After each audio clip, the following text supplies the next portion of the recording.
Scene. Take one. Rugby Union, courtesy of Grandstand, in 45 minutes on BBC Two. Before that, back with their brand new series, and we're loving every minute of it. Hello, I'm Ross Kemp. And I'm Barbara Windsor. And I'm leaving EastEnders to go to ITV. If you do that, I'm going to release another record, Grant. All right, Mum, I'll stay. Oh. Oh. Mum. Put on your clothes, another day is dawning. Turn on your TV. Time to watch This Morning with Richard and Judy. For better, not worse, it's live, not rehearsed. Made for no money, not for anybody. Welcome your hosts, Rich and Stu. They have no idea, so let's see how they do on This Morning with Richard.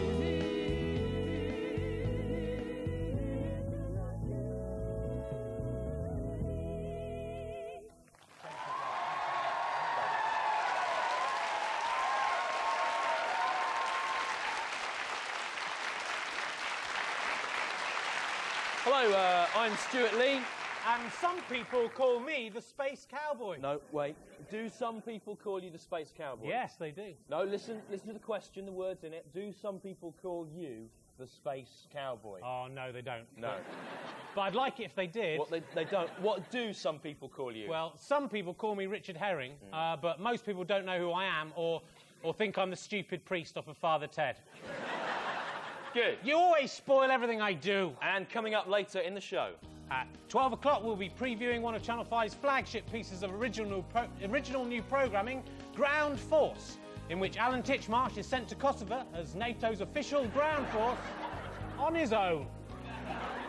And at 12:10, we'll be showing you how to combine acupuncture and voodoo to cure the minor ailments of people you don't like without even having to meet them.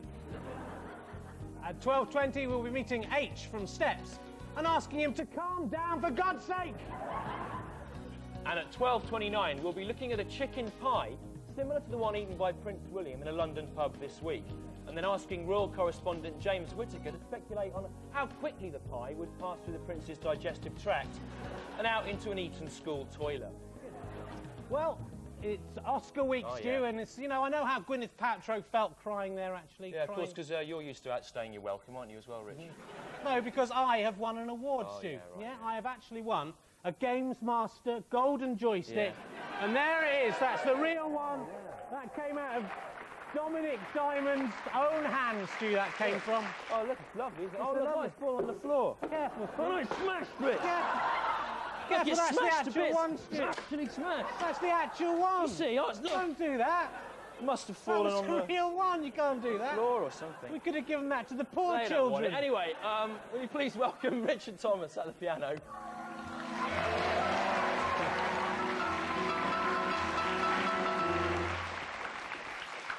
Of course, you've won an award, haven't you? No, I haven't. Don't be modest. Richard actually came third in the All-Wales Ted Danson lookalike competition.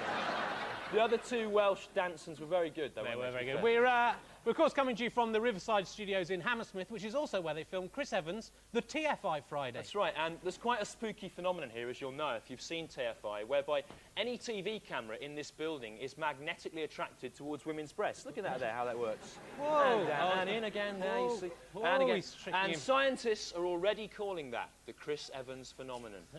We actually see Chris Evans around quite a lot in the bar and cafe stuff, and yeah. stuff. He's a monster, Stu. Rich, a monster. Saying it in a staccato fashion doesn't make it any more true, Rich. He's a monster, Tom. Rich, saying it in a Brad Pitt Irish accent doesn't make it any more true. He's a monster, What's Stu. he been up to? He had all these monkeys, right? And he was lopping off, yeah. He wasn't loving them like a normal man would do. Oh, right. He was lopping off their scalps with a machete. This is live. As if they were so many howling coconuts, Stu. Yeah. Then he was eating their brains out their still living heads with a spoon. No. Yeah, and a dirty spoon to boot, Stu. Adding insult to injury. Yeah. And what was old Will doing during this? Which Will? Oh, he was standing just behind Chris Evans, Yeah. watching, going, Chris, and thinking of the money. If you were watching last week, you'll now have decided to copy TFI Friday exactly by spending the first 15 minutes of the show by talking about Hairy Bum Week. Oh, no, and also by calling this series TMWRNJ Judy. Yeah, but that doesn't work. I explained last week, because TFI Friday, right, that's clever. It's clever. Because F is an offensive word. That is clever, Stu, but it's the same as ours. TMWRNJ Judy actually stands for This Muff with Richard, Not Judy. What do you think of that, Stu? I think it's weak. Do you think it's weaker or less weak than last week, I think it's weaker. Wow.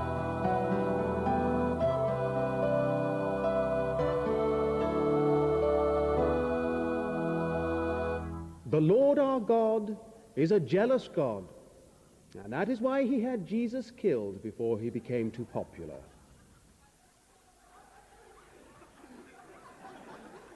Chicken breast there, got you on the Chris Evans camera. Always there, the Chris Evans phenomenon. And there we are. I was wondering, Stu, what have you been up to this week, my friend? Well, I'm back on TV, actually. Are you? What show? In this one. They didn't put this out on TV, It goes do they? out, yeah. And so the thing is, I keep getting recognised in the street, but the problem with me is I always get recognised as other people. People think I'm the original Mark Fowler in EastEnders. And also the current Mark Fowler in EastEnders, and also quite spookily, Tucker Jenkins from Grange Hill as well. Tucker Jenkins, Mark Fowler. Yeah. Tucker Jenkins, Mark Fowler. Now, Tucker Jenkins. I've actually been mistaken for the bloke from the Fine Young Cannibals, who is of a different race to me. And last year, in the same week, I was mistaken for Edwin Collins, who was about 16 stone then, and also the bloke from Everything But the Girl, who's got a wasting disease. So it doesn't make sense. You're lucky, Stu. I keep getting mistaken for the woman from Everything But the Girl. That's because you go around with me a lot, Well, no, I don't. It's not because I go quite a lot on my own as well, but then I do spend a lot of time hanging around near where she lives, dressed as her, trying to get into her house. Right, yeah. I saw that on the news. Was that you? I thought it was Alison Moyet, actually. No, it was me. Actually, last summer in Edinburgh, I was actually beaten up by drunk Scottish blokes for being Mark Lamar. Well, it's good that someone was, wasn't it, Steve? It's going to get you. Come on. And Chris Moyles are going down, Come on. And Come now, go. this.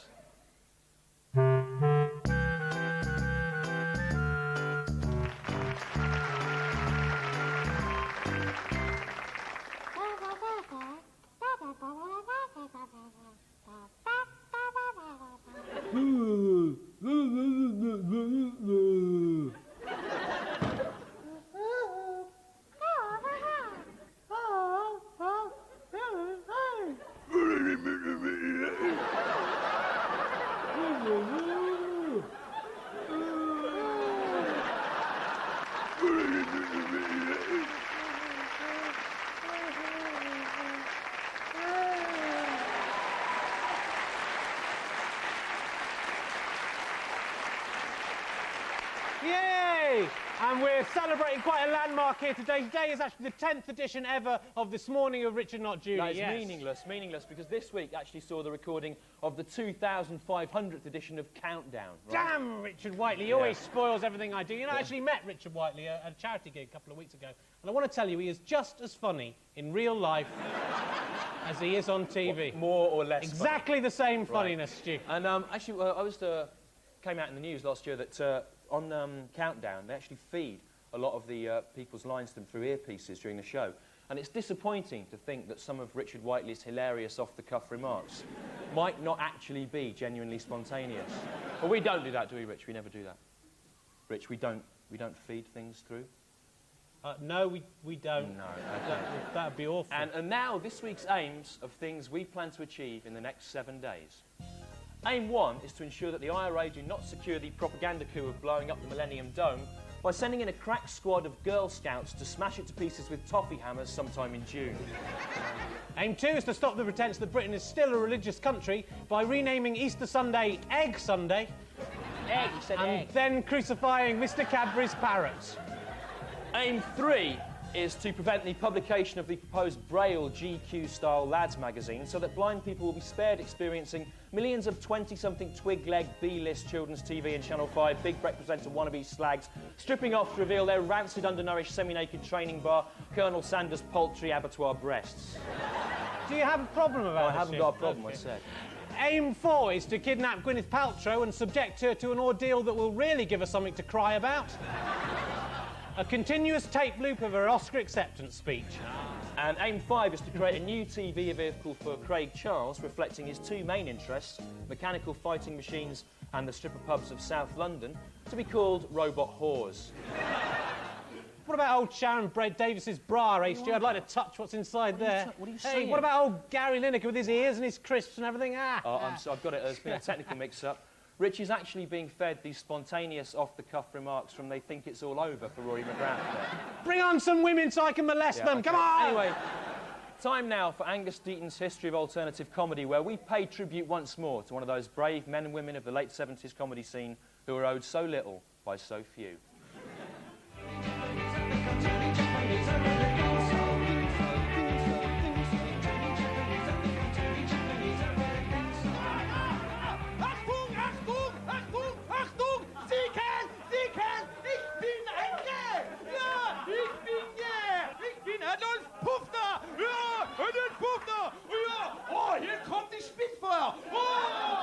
They were amazing times for comedy then.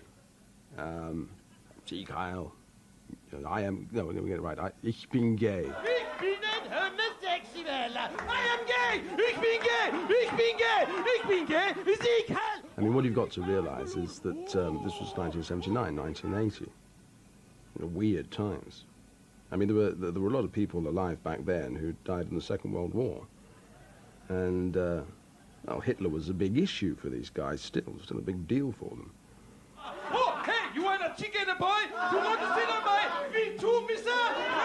Ich bin doggy! I like to think that I did my bit to bring gay issues to the fore.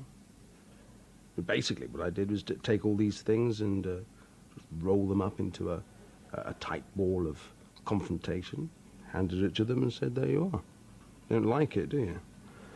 And they didn't. I don't know. No, Gabbers. I don't like his skirt, but I like his balls. What did it mean? Well, it didn't mean anything. It was Dadaist. It was like Samuel Beckett. Sieg Heil, ich bin gay. It was just mad. Mad times. Oh, yeah! Sieg Heil, raus! Today I introduce strippers on live TV, and I like to think that that's Dadaist as well. And again, it's rather like Samuel Beckett.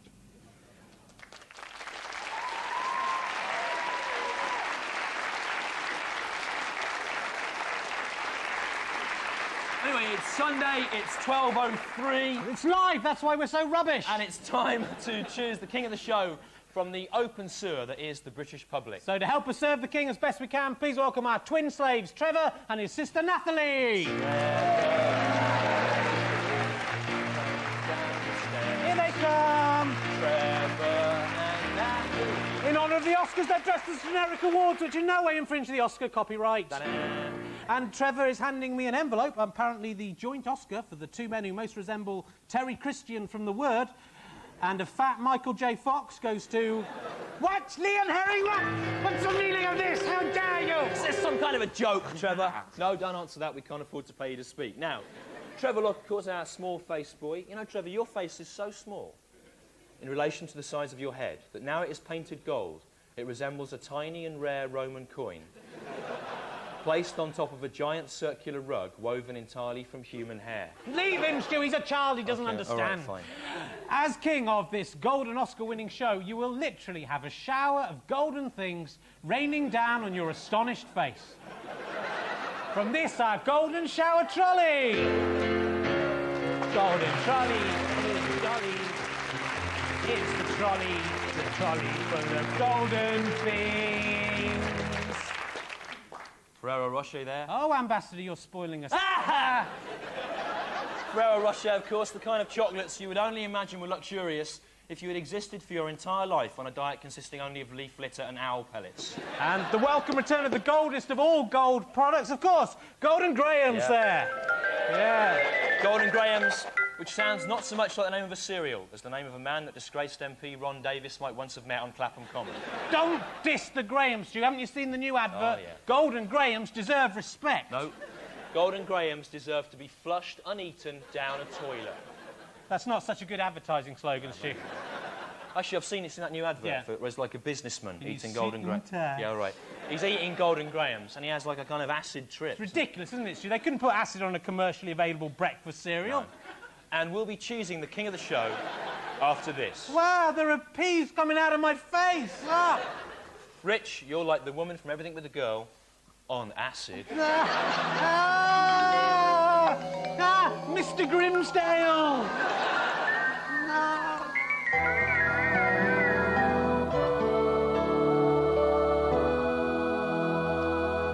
They say that Solomon was a wise man, and yet he had 700 wives. What a foolish man he must have been to make the same mistake over and over again. Hello, I'm Solomon. Will you marry me? Oh! Last week we asked you to send in reasons why you should be king of the show, and these are 3 people whose desperate pleas most impressed us. Hello, and what is your name? Shirley. Shirley Peacock. And you say you should be queen of the show because I went to school with Fred, the bloke who blows up the chimneys, Dibner's daughter. And as if that wasn't enough, Shirley adds, and Sid Little live round the corner. Well, you decide. Good reason. And you are? Adam. Adam, the first man. Adam's reason is I grew up in Lincolnshire where they use saliva as currency. It's true? That's Says true. it's true. And what's your name, Tim Harrison? I'm Tim Harrison. Are you? Well done. And you should be king of the show because I can vibrate my eyeballs, he says. Let's see that in action, please. Oh, my God! Can you see that? Can we get a close-up on that? No. It was terrifying. It was really... Go and do it again, quickly. You're evil. Now he's clearly the spawn of Satan. Now the studio audience will democratically choose their monarch with the aid of our ecologically sound beard-powered clapometer. Powered by Natalie's beard. So, if you liked person 1... who lived near Sid Little. Cheer and applaud now for person 1. And the beard there, pushing it up into the very high. 60s, 50s even. If you liked person 2, who has Lincolnshire saliva man, applaud now.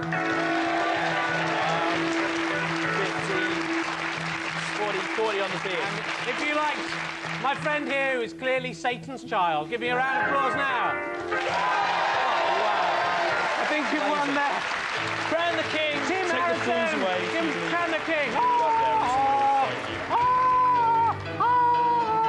Crown the king.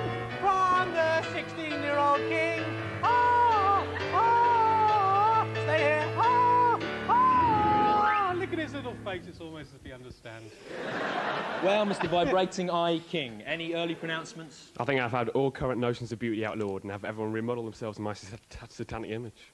He would like to have everyone remodelled in his satanic image. The king has spoken. Give him a round of applause.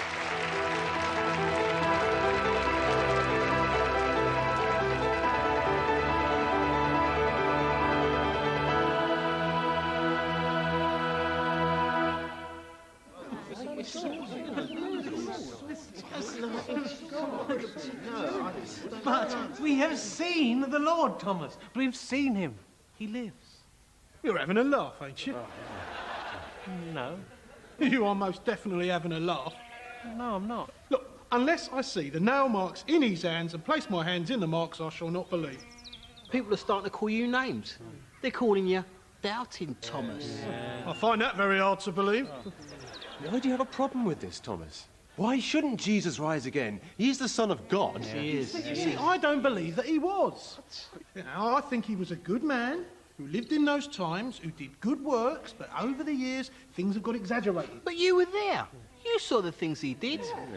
He turned water into wine. Purple food dye hidden in the bottle up his sleeve. All right. He raised Lazarus from the dead. That's true. There are several well-documented cases of people being declared dead by their doctor and waking up in the morgue. All right. We all saw him walk on water. Floats on his shoes. No! Or is it not possible we suffered a mass hallucination? It is a historical fact that in biblical times... Now? Look, yes. Unbeknownst to us, in the fields where we grow our wheat, it is also home to hallucinogenic fungi. So, is it not possible that we've eaten some of these mind-bending drugs, accidentally or intentionally? Shut up! Look, do you seriously think that it's a coincidence that most primitive religions, like ours, have grew up in regions where hallucinogenic plants are proliferated? Because I don't think so. And I'll tell you... Peace be with you, Thomas. Lord. Oh, Jesus. Place your fingers here. Stop doubting and believe. Yeah, well, it's a lookalike, isn't it? Oh. Yeah, it's a good one, but it's a lookalike nonetheless. Oh. Or a robot. No, doubting Thomas. Or an alien clone. Yeah. No, personally, I think there's a good chance it could be an alien who's been sent from another galaxy, right, to accelerate our human evolution. Or it could be... You know what I think, Stu? I think that comedy is the hardest job in the world. Yeah, indeed. What could be harder than getting up at 5 in the afternoon every day, working for as much as 20 minutes a night and getting paralytically drunk before going back to bed again? Exactly, it's impossible. No, being a comedian is, in fact, the easiest job in the world, and today we're going to share with you the comedy trade secrets that most comedians guard with their lives. We're like Penn and Teller on Truth Drugs. Don't do that, I've said. Lazy comedy slacks, lazy comedy slacks, tedious setups, predictable gags, lazy boring comedy slacks, lazy boring comedy slacks. This week, 28 years old. In the hands of the professional comedian, the dull phrase 28 years old can be transformed into laughter semtex. That's right, look how I confound you all here. You know, I remember going to the shops with my mum and I really needed a wee, but there were no toilets nearby. So she took me to the gutter, pulled down my trousers, and I had to go in the drain with everyone watching. 28 years old I was. Oh, brilliant, Stu. I assumed you were about 4 years old, but then later in the joke I learned you were 28 years old. Yeah. My expectations were confounded, and from thence the humour arose. That's right, Rich. But once you understand the formula, it's oh so easy. Look at this picture here. My nephew did that. That's good, isn't it? Look at that. 28 years old he is. I imagine he was about 4. No. No, he's 28. You know, I remember my first cub meeting. None of the other kids would talk to me. They were bullying me, pushing me around, knuckling me on the head. 28 years old I was. I thought you were about 4. No. I was 28 and I was the Arcala. I thought you were one of the cubs. That was a double surprise. That's right, Rich, but beware. In the hands of an inexperienced comedian like Rich, the joke can fall flat on its stupid face. You know, Stu, I remember it was the day of my 28th birthday. I'm going to have to stop you there, Rich. You see, for the joke to work, the setup needs to give the impression that you're much younger than 28. Oh. Perhaps 4. So try again. OK, I'll try again, Stu. All right, it's harder than it looks. Yeah. You know, Stu, I remember sitting in my pram. Good. My father was there changing my dirty nappy. Yeah. I'd soiled myself all over my fat little legs. He was looking down at my hairless acorn Winky. I'd not developed the ability to walk or speak, so I started suckling away on my mother's breast. 28 years old I was. It's very sad. You had some kind of brain hemorrhage or mental breakdown. No, it's a joke. Well, I'm glad you think that mental illness is a fit subject for humour. No, I was just doing the thing from before, you know. We were all just laughing about it just now. You've embarrassed me. You've embarrassed the audience. You've embarrassed King Satan. I haven't, have I? He has, hasn't he? He has, see? Most of all, Rich, you've embarrassed yourself, haven't you? Say sorry. 28 years not old. that. I'm sorry. We'll forgive you, Rich, but we can never forget what you have done here today. I didn't mean anything, but I was just trying to enjoy it.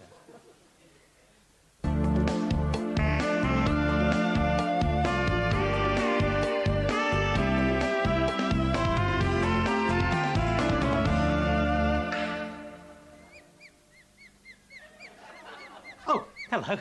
You just caught me preparing a milkshake.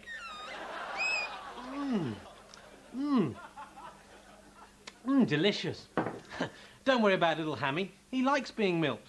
If you look at his little face, it's almost as if he understands. Now, I know what you milk connoisseurs are thinking. Hamster milk, even all shaken up. That isn't a very interesting milk for Rich to be drinking. Well, don't worry. I won't let you down. This week, I'm tasting tapir milk.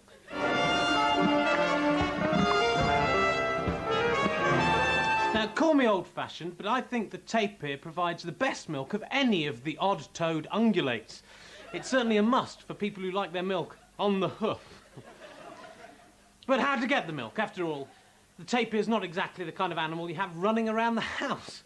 No, I keep mine in this under-sink cupboard. Well, it was a bit of a struggle, but I finally managed to get my lips on its furry teat and get a good couple of sucks before it trampled me. And the taste? Well, I don't know what my tapir's been eating, but that milk had a distinct taste of Brillo pads and Mr. Sheen. 3 out of 10. There'll always be milk.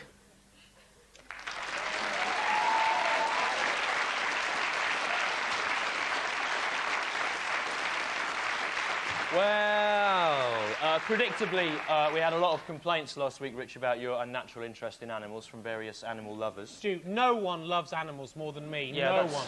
Kind of what they were complaining about, in a way. It's all right, Stu. The animals like being with me. If you look at their little faces, it's almost as if they understand. Yeah. As long as the animal has given its consent. Rich, how can you tell if an animal has given its consent? Oh, you can tell. No. How can you can tell, my friend. Rich, saying it in a Southern Baptist preacher accent doesn't make it any... You can tell. How can you tell? They make a certain sound, Stu. What sound? It's kind of, twit-twoo. Twit-twoo. Ooh. So owls, mainly. Mainly owls, Stu. Good thing about their owls, they're always up for it. They're always making that sound. The owl whores. You are sick. They love it, Stu. Makes their head spin 360 degrees. Sick. Stop looking at me. Sick. I'm You're not sick. prejudiced, Stu. I like all owls. I've got 99 problems and an owl ain't one, Stu. I love them all. Barn owls, northern spotted owls, snowy owls. Of course, they're all snowy owls by the time I finish. Maybe so, Stu, but anyway, now it's time to introduce our next guest, the Curious Orange.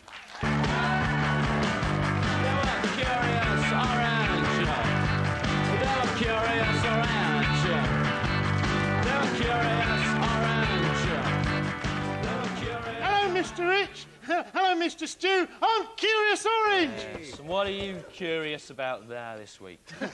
I am very curious about this curious little conundrum. If it is right and just for sentient humans to feast on fruit, then is it not also right and just for a sentient fruit to feast on human flesh, like a weird citrus vampire? What? You curious about that, are you, Soren Kierkegaard? Are you? Look, but don't you want to know about the wonky wheel on a shopping trolley, or why cats are different to dogs or something? No, Mr. Stu. Well, in answer to your question, right, to be honest, it's an ethical grey area opened up by the whole genetic engineering debate. Oh, I see. Is your curiosity satisfied, the Curious Orange? Yes. Humans are merely screaming meat. Their only function is to feed me. To feed me flesh. Feed me human flesh. And one day you will all see my power.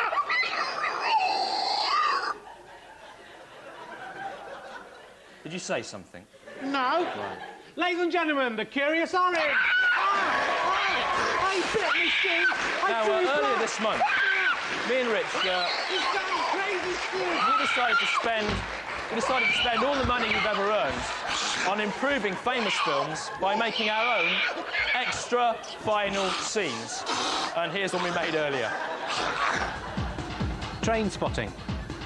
Current plot. Having finally conquered a debilitating heroin addiction, Ewan McGregor strides off confidently towards a bright, conformist future. I'm gonna change. I'm cleaning up. I'm moving on, going straight and choosing life.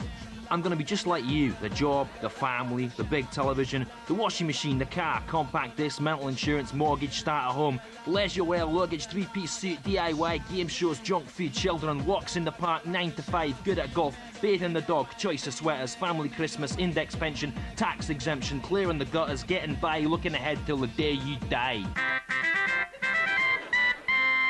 Extra final scene. All right, mate, do you want to buy some heroin? Oh yeah, can't hurt, can it? Cheers.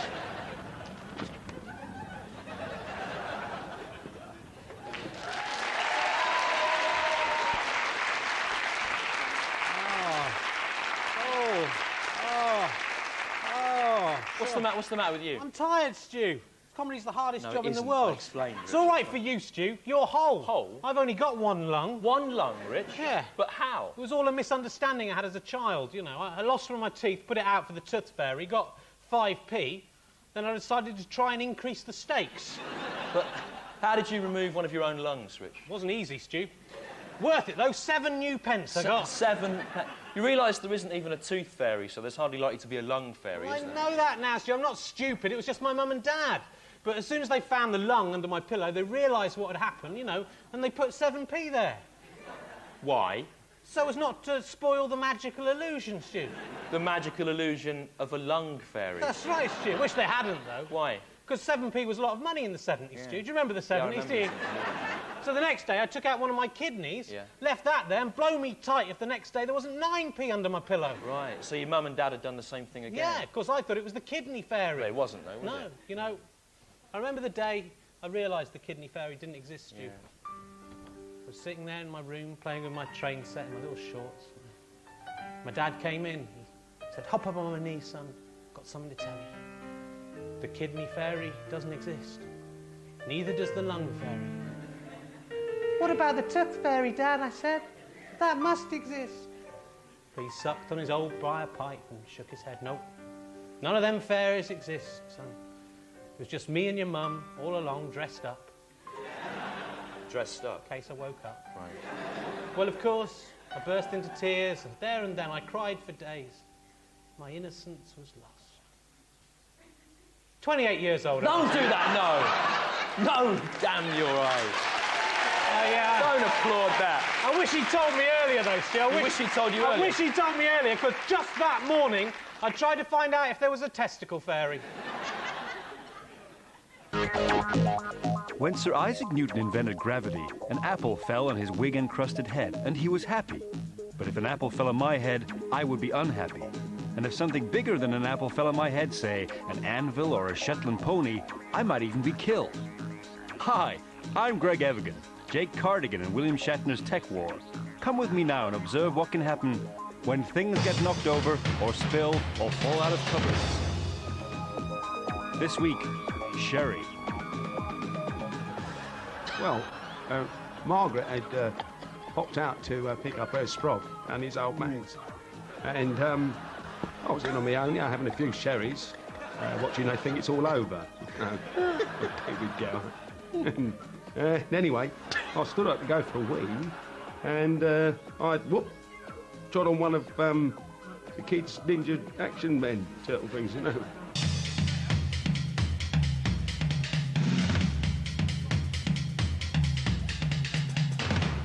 And sherry flies out my hand all over Margaret's sofa.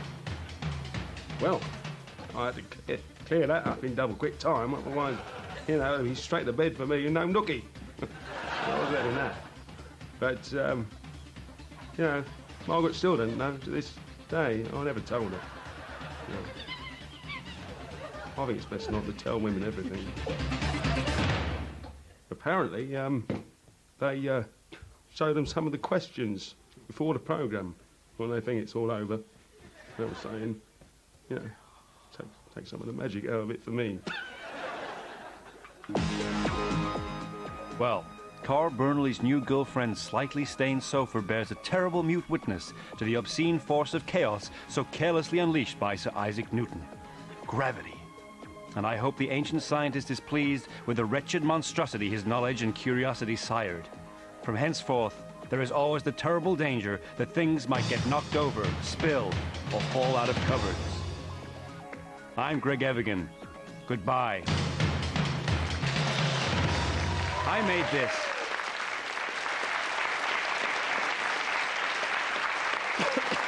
Now let's join in welcoming him back, a guest from last week. It's Nostradamus on his horse, David Collins. Here he comes, it's Nostradamus. Give him a round of applause. Hello there, Nostradamus. Hello there. David Collins is a bit flighty today, Oh, he's yeah? very flighty. OK, first let's look at your 3 predictions from last week. Remember, if you get 2 of these right, you will win this delightful garden barbecue.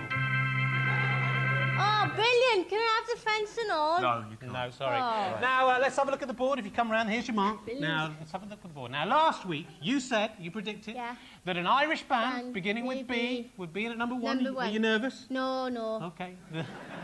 The news said... That's right, yes, it was Bewitched. Well, that was obvious, right? Because Nostradamus... No. Because Nostradamus is covered, even if Boyzone get in. There's no way... Don't be jealous of Nostradamus' powers, Right, Stu. Come on, okay, Nostradamus. Look at the back of the board. And you, David Collins, look back at the board. Prophecy number 2, just stand your mark there. Right. Said that you said a cartoon with someone on drugs. National newspaper. Flying above the ground. Above the ground. That's right, in a national newspaper. The news said... No, Oh, no. didn't happen. Unbelievably. So, we have to give you a Chinese burn there, Nostradamus. Smarting! Well, Stop it. that barbecue and fence set's starting to look so far away now. Still got one last shot at it, Stu. Come on, David Collins. Come on, don't get flighty now. Your final prediction. You said that the Lord of Terror would come from the skies before and after the earth would be thick with frogs. Well, if that one's up there, I'll give you the barbecue myself. Brilliant. And the news said... No, sorry. No, I was talking in code. What? The Lord of Terror is the NATO military airstrike. And what about the frogs? What is that? French lorry drivers. Not good enough. No. I'm sorry, no, another Chinese... Smash! No! Barbecue! Oh, the humanity! Another Chinese burn and a kung fu chop for you there. Anyway, we've got 2 weeks till the next show. What are your predictions for the coming fortnight? Well, prediction number 1. A female children's TV presenter will appear in a men's magazine in her bra and pants in an attempt to promote her career. Prediction number 2. York City will lose 3-1 to Chesterfield next Saturday. No way. Whoa there. Whoa there. And prediction number 3. The voice of the unusual bird will be heard in the pipe of the breathing floor, and men shall celebrate Thursday as their feast day. And can you come back in 2 weeks to see if those come true? Yes, I certainly can. There's a barbecue up for you. Oh, I can't wait. You'll never get it. Ladies and gentlemen, Nostradamus and his horse, David Collins. There we go. Nostradamus there, the real character.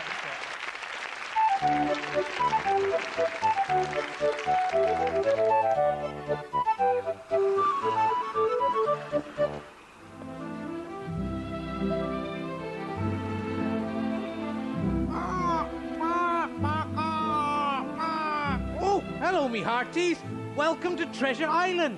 It's me, Histor, Sky TV's one-eyed magic flying racist crow. X marks the spot. Ow! What, you egg? Ow! Young fry of treachery! What are you doing, Pliny? I'm throwing eggs at you, Histor. Hey, you said eggs marks the spot. I said X, not eggs. And in what sense is throwing eggs at me got anything to do with marks the spot? It just does. Anyway, what's the news, Histor? Well, you may have seen on the grown-up news... The grown-up news? ...that William Hague... Bill, like a bird's bill, egg, like an egg. I said egg. ...is a bit upset about the euro. The urine, like a bird's urine. But what is the urine, Histor? To find that out, we must fly back to 1945. 5, like 5 eggs. Come with me now, Pliny, as the crow flies. As the egg flies.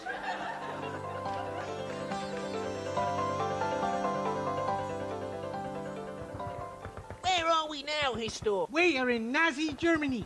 This is Hitler's bunker. Hitler, like Histor, who is a bird. And who is that man coming there, Histor? Hello, Histor. It's me, Adolf Hitler. Hitler has only got one. What is your name, bird? Don't tell him, Pliny. Pliny. Yes, I do only have one. It all started when my father was telling me about the tooth fairy. Hairy, like a hairy bird. Anyway, I have been waging a war for the past 5 years, the sole aim of which is to establish a single European currency. I hate the English pound so much. I would give anything to see it eradicated. Would you give your remaining... Almost anything. But now I have lost the war, and there is no chance of that happening. Hello there, Histor. It is me, Eva Braun, Hitler's girlfriend. I don't mind about you only having one. I like you for your personality. What is it? Look, I've given birth to your baby. Oh, my son. I know, perhaps we can disguise him as an English soldier and then send him over to England. And then he can complete my mission to destroy the English pound. And what will you call this child, Hitler? Let me think. I will call him Tony Blaise. Tony Blair's Hitler.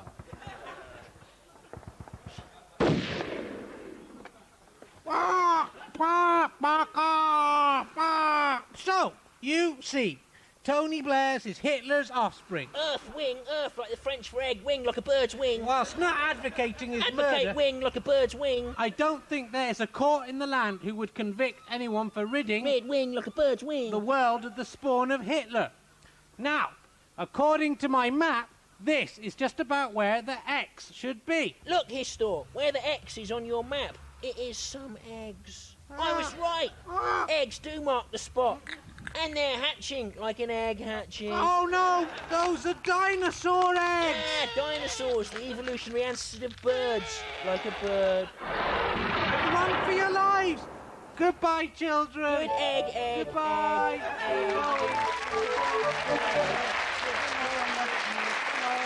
Bagora! Oh, Bagora! Oh, I love you, Andrea. Bagora, I love you too, Richard. I love you too. I love you, Andrea. Rich, what's that? What's that Nothing. No, what is Nothing. it? What is it? What is It's that? my core shrine, Stu. Your core shrine? My core shrine. Oh, your shrine to the cause. No, my core shrine. Call it by its name. All right. Oh, yes, the Cause, their Celtoid fusion of Irish folk, soft rock and trip-hop beats, has certainly captured the hearts of the record-buying public. That's what I like about them. And Andrea's bum. Yeah, all right. What's this here, Rich? It's glue, Stu. Glue? I make it out of flour and water. It's very salty. You have to put salt in. It's a binding agent. Well, you've crossed all the other ones out. Of course I have. They're ugly, all the other cores. They mock They seem Andrea. very attractive to They me. aren't. They're all ugly. Especially the man core. The man core? Yes, the man core. The man in the cause. No, the man core. Call him by his name. All right. Rich actually got into a bit of trouble about some letters he sent to Andrea Core, in which he answered her inquiry, "What can I do to make you love me?" in perhaps rather more detail than was necessary. She asked. If she didn't want to know, she should have kept her Irish mouth shut. Yeah, well, you didn't have to send her the collage, did you? It's a good colour.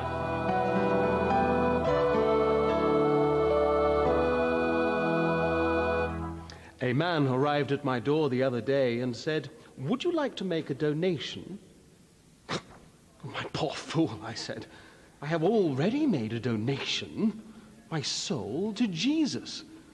And then the fool did reply, "No, I was thinking more along the lines of some money or jumble.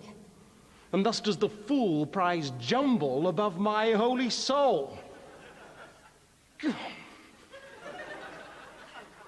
Well, that's pretty much the end of the show, my friends. The BBC aren't putting the show on next week to make way for the Easter festivities. Damn Judas for betraying our Lord. So, we'll be back in 2 weeks' time. But in the meantime, if you want to be king of the show, contact us via our Planet Earth address, which is this. Somewhere there, I don't know. Here. I can't see it. I'm not magic.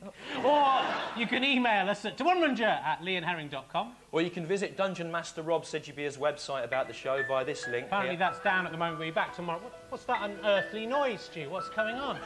What? Excuse me, Rich. Stu! It's the testicle fairy. Look around his neck.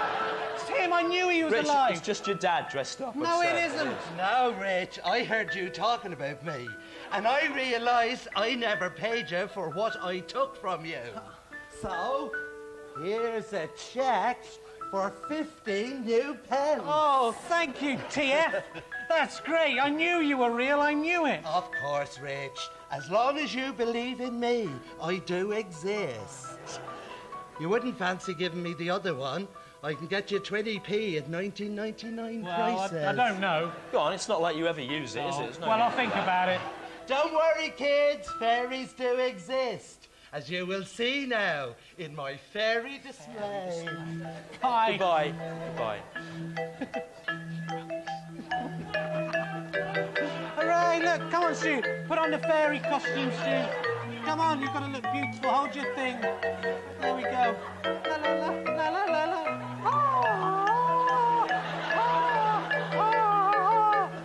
Why are you looking so embarrassed, Stu? It's good what we're doing. Hey. It's good. It's not weak, it's